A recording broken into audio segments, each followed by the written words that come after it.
इस तरह से पूरे बहुत बड़े मैं आपको बता तो दिया कि हम लोग आज से यानी आज मंडे था, हम लोगों ने आज से 28 तारीख के लिए प्लान बना लिया था कि आज हम लोग सीबीए के जो हम लोगों का वो है वहाँ पर टेंट वेंट वालों को बोला था, तो हम लोग आज से बैठेंगे वहाँ पर टेंट लगा करके और उसके बाद 28 तारीख तक हम लोग रोज़ जाया करेंगे पार्लियामेंट, घेराव करेंगे सब।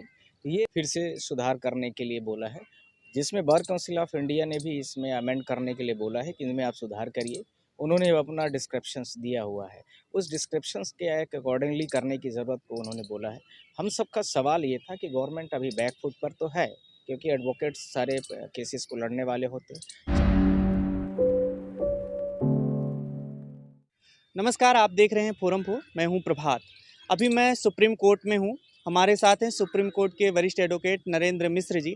बात करेंगे जिस तरीके से एडवोकेट अमेंडमेंट बिल सरकार की तरफ से आया और उसके बाद वकीलों का इसको लेकर के विरोध जारी हो गया। अलग अलग कोर्टों में हड़ताल शुरू हुई और तमाम कोर्टों में ताला भी लग गए और सड़कों पर भी कुछ लोग निकले। वकीलों का प्रदर्शन लगातार जारी था, लेकिन इसी बीच कानून मंत्रालय की तरफ से ये कहा गया कि इस बिल में जो सुधार किया जाएगा इस बिल को, और उसके बाद बार एसोसिएशन की तरफ से कहा गया कि हड़ताल वापस ले लेंगे क्योंकि सरकार ने पॉजिटिव कदम उठाया है। मुद्दे पे बात करेंगे, क्या आप विरोध खत्म हो गया है सरकार की तरफ से जो कुछ बयान जारी किया गया? देखिए हमारे कुछ चीज़ों को लेकर के स्पेसिफिक उस बिल में बहुत सारी चीज़ें तो 1961 का जो एक्ट है उसी के अकॉर्डिंगली थी, और उसमें कुछ चीज़ों को लेकर के सेंट्रल गवर्नमेंट का जो लॉ मिनिस्ट्रीज है उन्होंने अमेंड करके चीज़ों को नया लाया था, एक प्रपोजल लाया था। अभी वो बिल नहीं कह सकते उसको पूरी तरीके से, क्योंकि विधानसभा लोकसभा में अभी उसको आना है।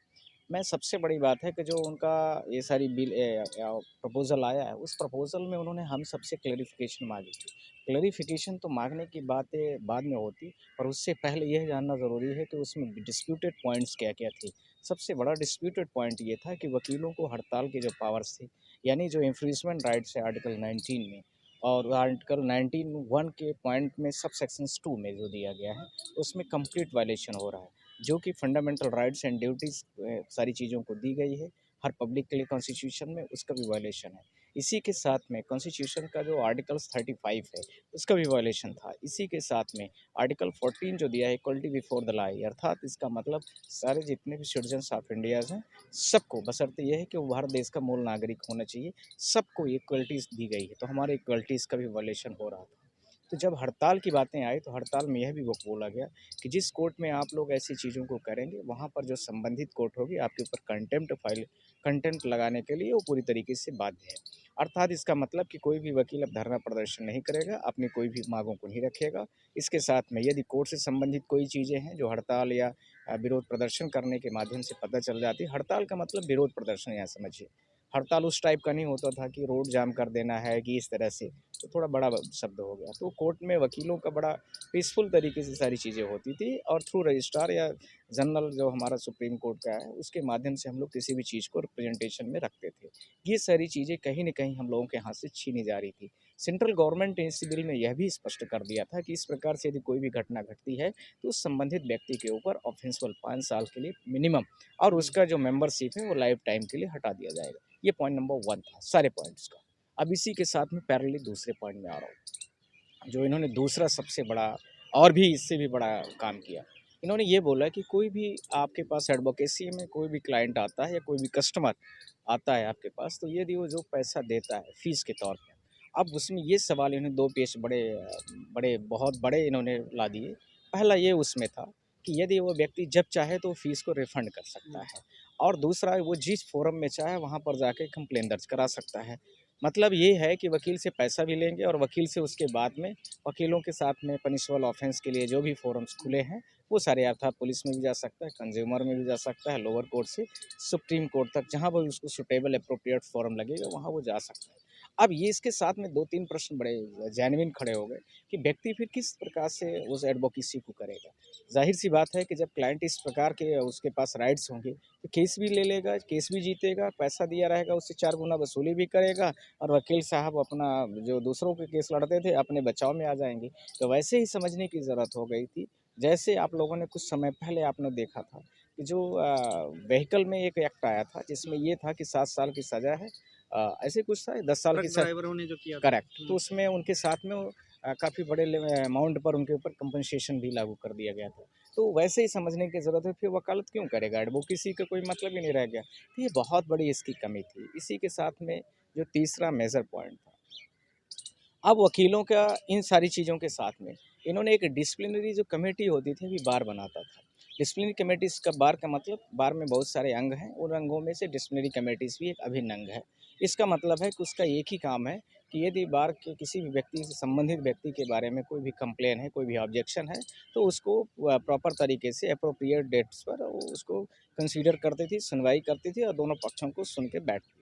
अब इन्होंने क्या कर दिया कि वो जो तीनों लोग अभी बैठते थे, वो कहीं न कहीं पर हमारे जो बार्स के मेंबर होते थे, वो होते। अब इन्होंने बोला कि होंगे तो वकील, पर सेंट्रल गवर्नमेंट खुद डिसाइड करेगी कि वो लोग कौन से होंगे। अर्थात इसका मतलब आप समझ गए कि अब सेंट्रल गवर्नमेंट जो है, किसी भी एडवोकेट के ऊपर कोई भी कंप्लेंट किसी के द्वारा दिलाया जा सकता है और सेंट्रल गवर्नमेंट के जो लोग होंगे, उनको भी बार से परमानेंट मेंबर्स की जो लिस्ट है, उससे हटा देंगे। आजीवन उनके सारे नामों को हटा देंगे और इसी के साथ में जो उस व्यक्ति संबंधित व्यक्ति है, उसको लाइफ टाइम एडवोकेसी करने की, प्रैक्टिस करने की, उस बात को ख़त्म कर देंगे। तो ये तीनों चीज़ों को लेकर के पूरे भारत देश में सारे वकीलों ने स्ट्राइक शुरू कर दी थी और इसमें सबसे ज़्यादा मैं आपके फ़ोरम के माध्यम से बोलना चाहता हूँ कि भारत देश के जो हमारे लोअर कोर्ट्स के वकील थे, उनको मैं बहुत-बहुत थैंक यू करना चाहता हूँ। हम लोग तो बाद में सोचे थे कि आज से हम लोग अब पार्लियामेंट तक जाएँगे, धरना देंगे और आज का हम लोगों का सबका रिशेड्यूल के प्रोग्राम में भी था कि सारे हाई कोर्ट्स के भी सारे लोग करेंगे आज से।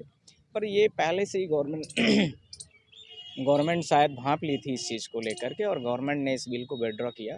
विथड्रॉ नहीं किया, अब उसको मतलब जो एस्पेक्ट में उनको कमियाँ लग रही हैं, उसको फिर से सुधार करने के लिए बोला है। जिसमें बार काउंसिल ऑफ इंडिया ने भी इसमें अमेंड करने के लिए बोला है कि इनमें आप सुधार करिए। उन्होंने अपना डिस्क्रिप्शंस दिया हुआ है। उस डिस्क्रिप्शंस के एक अकॉर्डिंगली करने की ज़रूरत को उन्होंने बोला है। हम सबका सवाल ये था कि गवर्नमेंट अभी बैक फुट पर तो है, क्योंकि एडवोकेट्स सारे केसेस को लड़ने वाले होते हैं।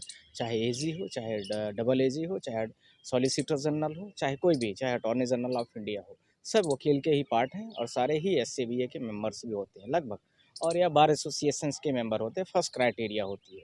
तो ये सारे लोग जब हड़ताल में जाएंगे तो गवर्नमेंट का भी जो एक विभिन्न तरह के जो केसेस चल रही हैं, उनका भी कहीं न कहीं पर वो भी सारी चीज़ें लैग हो जाएँगी, कॉन्स्टिट्यूशनली वो चीज़ों को आगे नहीं बढ़ा पाएँगी। सबसे ज़्यादा जो अनियमितता फैलेगी भारत देश में इस बिल के आने के बाद, जो चल रही थी बातें, यानी जब तक ये बिल नहीं था तब तक, भारत देश में जो एडवोकेसी की प्रैक्टिस है, वो बहुत सारे बड़े सारे वकील बेरोज़गार होंगे।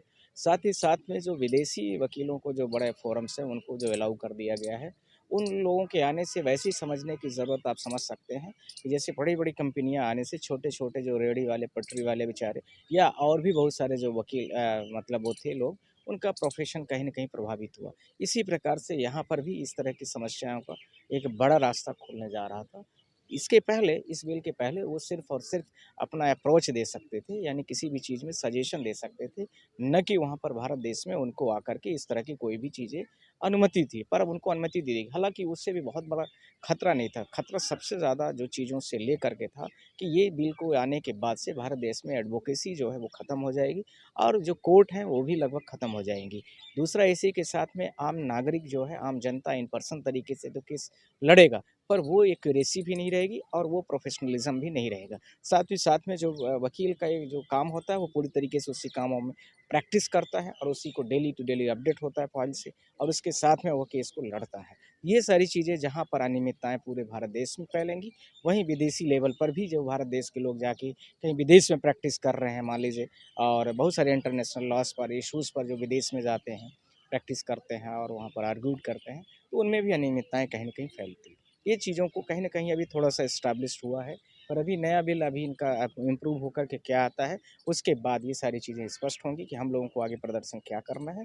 अभी तक तात्कालिक रूप से अभी प्रदर्शन में अभी रोक है, क्योंकि ये चीज़ों को जब तक ये नया करेक्ट करके नहीं लाते हैं, फिर उसमें हम लोग देखेंगे क्या-क्या कमियाँ रह गई, फिर उसके बाद का वो आगे संचालित होगा। क्या ये इसे माना जाए कि वकीलों की एक बहुत बड़ी जीत हुई है इस चीज़ को लेकर के कि संशोधन मतलब जो मसौदा था, उसमें उनका कहना है कि हमने फीडबैक माँगा था, ये फीडबैक मिला है। तो ऐसा कुछ खबरों में जिस तरीके से चल रहा है कि सरकार ने फीडबैक एक तरीके से माँगा था और वो अब मिला फीडबैक, अब सुधार करने जा रहे हैं। तो क्या अगर फीडबैक ही माँगना था तो क्या प्रोटेस्ट क्यों शुरू हो गए थे? मुझे ये नहीं समझ में आता कि उनको फीडबैक मांगने की ज़रूरत क्या हुई। पहले तो जब आप जान रहे हैं कि भारत देश के वकीलों को लेकर के हम बिल लेके आ रहे हैं, भारत देश का जो सबसे बड़ा बुद्धिजीवी वर्ग माना जाता है, उसके ऊपर आप बिल बनाने जा रहे हो। दूसरा, इसके साथ में इस बिल में इन्होंने किसी से डिस्कशन नहीं किया है। इस बिल को बिना किसी डिस्कशन के सीधा बिल लाया और कॉपी पेस्ट किया है। एआई आजकल आ गया, आर्टिफिशियल इंटेलिजेंस, उन्होंने उठाया और वो दुनिया के जो और बहुत सारी कंट्रीज़ हैं, जहाँ पर इस तरह से विरोध हैं वकीलों को लेकर के, वहाँ का इन्होंने ले आकर के छाप दिया। भारत एक सेक्युलर कंट्री है, भारत में ये सब चीज़ें नहीं लागू हो सकती। दूसरा, इन्होंने जो वकीलों को लेकर के ये सारी चीज़ें किया था, उसके पहले इनको सजेशन ले लेना चाहिए पब्लिक। पब्लिक डोमेन में आपने जिन चीज़ों को डाला है, उसका अभिप्राय क्या है? इसका मतलब तो यही दिख रहा है कि आप इन सारी चीज़ों को दिखाना चाह रहे हैं कि भारत देश में जो एडवोकेसी है और उस एडवोकेसी को भी हम कंट्रोल करना चाहते हैं। पर वकीलों का जो यूनियन है, वो बहुत ही संगठित और सुनियोजित तरीके से, रणनीति के बद्ध तरीके से काम करता है। अभी तो लोअर कोर्ट ने ही उनको सबको पूरी तरीके से कर लिया था। हाई कोर्ट, अभी सुप्रीम कोर्ट, सारे हम लोग आपको बताए ही है।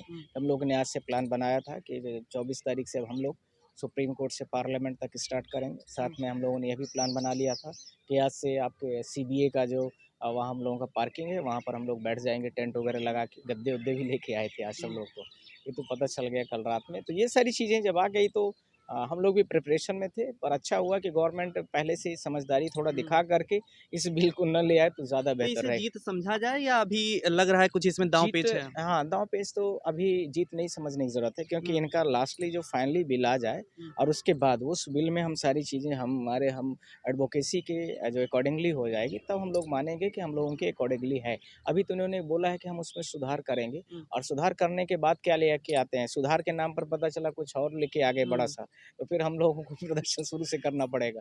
तो ये अभी ये कहना थोड़ा-सा जल्दबाज़ी होगी, और हमें अभी नहीं, कहना भी नहीं। सरकार की तरफ से इसे भी बताया गया था कि वैश्विक स्तर का जो कानूनी पेशा बनाना है, सुधार करना है नहीं, इस तरीके वैश्विक से। स्तर वाले में तो हमने आपसे बोला भी है कि उसमें बहुत ज़्यादा खतरा हम लोगों के लिए नहीं है। हुँ, ठीक है, कंपटीशन होगा, पर ये है उसमें क्वालिटी भी इम्प्रूव होगी, वो मैंने मान लिया। पर जो 2-3 चीज़ें आपने इन चीज़ों को लेके आए कि एडवोकेसी में क्लाइंट आएगा, पैसा भी देगा, वापस भी ले लेगा। किसी फोरम में जाके कंप्लेंट भी फाइल कर सकता है, कहीं भी जाकर के एफआईआर भी दर्ज करा सकता है, फिर एडवोकेसी हम क्यों करेंगे? या आप ही क्यों करोगे? जिस प्रोफ़ेशन में आप रह कर के ये सब चीज़ें आ जाएँगी, तो फिर आप वकील स्ट्राइक आदमी। वाले प्रोविज़न पे ज़्यादा इसमें दिक्कत हो करेक्ट, रही है। स्ट्राइक प्रोविज़न में भी है और इसमें भी है। ये सारे मतलब ये कुल मिला के कंट्रोल करने के तरीका है। तीसरा, डिसिप्लिनरी कमेटी आपने सेंट्रल गवर्नमेंट की क्या ज़रूरत है? हुँ, उनको क्या पता है कि हम लोगों को, वकीलों को क्या परेशानी है? हुँ, हमारे बार एसोसिएशन से जो चीज़ें चल रही थी, उसमें हम लोग इलेक्ट करते थे, जो हम लोगों को अच्छा लगता था व्यक्ति, वो हुँ, होता था। अब आपको क्या पता है कि आप सेंटर से ले आकर के यहाँ पर बैठा दिए, उसको कोई लेना-देना नहीं है हमारी सिम्पैथी से, हुँ। हमारी परेशानी से, हमारे प्रोफ़ेशन से। जो नए लड़के आ रहे हैं बेचारे आज, उनको क्या समस्या है, क्या किस तरह से उनको प्लेटफ़ॉर्म चाहिए, सारी चीज़ों का जो हम लोगों के बीच के होते हैं लोग, उन्हीं लोगों लेकिन को सर ऐसे समझदारी। ही मामले कई बार देखे गए कि तमाम बिल सरकार लेकर के आती है और उसपे तुरंत प्रदर्शन वो कंट्रोवर्सीज़ शुरू हो जाते हैं। तो क्या ये सरकार डिस्कस सही में नहीं करती है या फिर ये एक कोई इसके पीछे मंशा होती है सरकार की? हमने बहुत सारे बिलों को देखा है। आप देखेंगे कि इनका जो बिल आया है, अभी भारतीय न्याय संहिता ही जो आई है, लोगों ने नहीं किया, वो अलग चीज़ें हैं। और अभी जो पहले वाले केसेस हुआ करते थे और अब इनमें इतना कन्विक्शन बढ़ा दिया है इन्होंने। हर व्यक्ति को जो 7 साल की सज़ा होती थी, उसको 15 साल तक ला दिया है। वैसे ही आपने देखा होगा कि जो ट्रक ड्राइवरों वाले में देखो, बेचारा कोई जानबूझ के थोड़ी करता है इन सारी चीज़ों को। उनमें भी आप लोगों ने देखा होगा कि कितने बड़े लेवल पर इस चीज़ को कर दिया उन्होंने। 10 साल कितना उसमें सज़ा थी और उसके साथ कोई जान के थोड़ी करता है। दूसरा, आपने एडवोकेसी बिल को ले आकर के ऐसा कर रहे हैं। ऐसे सीए की प्रैक्टिस में आप कर रहे हैं। मतलब भारत देश में आप रहने क्या देना चाहते हैं, क्या नहीं रहने देना चाहते? मतलब आपको भारत देश की जनता धर्म के आधार पर डिसाइड कर दी है, तो आप तो बिल्कुल पूरा भारत देश की जनता का तो बिल्कुल गला घोंटने में लग गए। जो विभिन्न प्रोफ़ेशन भारत देश के हैं, उसके अकॉर्डिंगली आप सारी चीज़ों को कंट्रोल करना चाहते हैं, अपने लोगों को बैठाना चाहते हैं हर जगह पर, और उनके माध्यम से, जो सुप्रीम कोर्ट के माध्यम से बहुत सारी इलेक्शंस पिटीशन हो या गवर्नमेंट के अगेंस्ट, उनके रूल के अगेंस्ट, बिल के अगेंस्ट में जो फाइल होती है, उसमें भी कहीं न कहीं आप अपना अवरोध उत्पन्न करना चाह रहे हैं इनडायरेक्टली तरीके से। तो वो सारी चीज़ें संभव नहीं है। भारत देश में तो कम से कम एडवोकेसी के लेवल पर नहीं संभव है। वो आपको दिख भी रहा होगा, और भविष्य के लिए भी भारत देश के वकीलों ने आगाज़ आपको दे दिया है कि आप इस तरह से यदि करते हैं, तो भविष्य में आपको इस तरह से पूरे बहुत बड़े, मैं आपको बता तो दिया कि हम लोग आज से, यानी आज मंडे था, हम लोगों ने आज से 28 तारीख के लिए प्लान बना लिया था कि आज हम लोग से सीबीए के जो हम लोगों का वो है, वहाँ पर टेंट वेंट वालों को बोला था, तो हम लोग आज से बैठेंगे वहाँ पर टेंट लगा करके, और उसके बाद 28 तारीख तक हम लोग रोज़ जाया करेंगे पार्लियामेंट, घेराव करेंगे सब। तो ये पूरे भारत देश में चलने वाला एक बड़ा आंदोलन था, पर इसके पहले इन्होंने भांप लिया और दोबारा उस चीज़ को न लेके आए तो बहुत बेहतर है। मैं आपके माध्यम से, आपके चैनल के माध्यम से दोबारा गवर्नमेंट को भी कहना चाहता हूँ कि ऐसी बिलों को अवॉइड करें, जिससे मतलब फ्री प्रैक्टिस हो रही है उसमें कंट्रोवर्सी ना हो। दूसरा, इसके साथ में मैं छोटे जो हमारे लोअर कोर्ट्स के वकील थे, लोअर कोर्ट के, उनको मैं हमेशा अप्रिशिएट करूँगा कि उन्होंने बेचारों ने बहुत लड़ाई लड़ी। हम आपके हमेशा साथ में हैं। जी, थैंक बहुत-बहुत यू, शुक्रिया। Thank you. आपकी क्या राय है इस वीडियो को लेकर के और जो बातें वरिष्ठ एडवोकेट नरेंद्र मिश्र ने कही, उसको लेकर के? कमेंट करके ज़रूर बताइएगा। देखते रहिए फोरम पोस्ट। नमस्कार। खबरों में बने रहने के लिए फोरम 4 को सब्सक्राइब करें और नोटिफिकेशन पाने के लिए बेल आइकन दबाएं।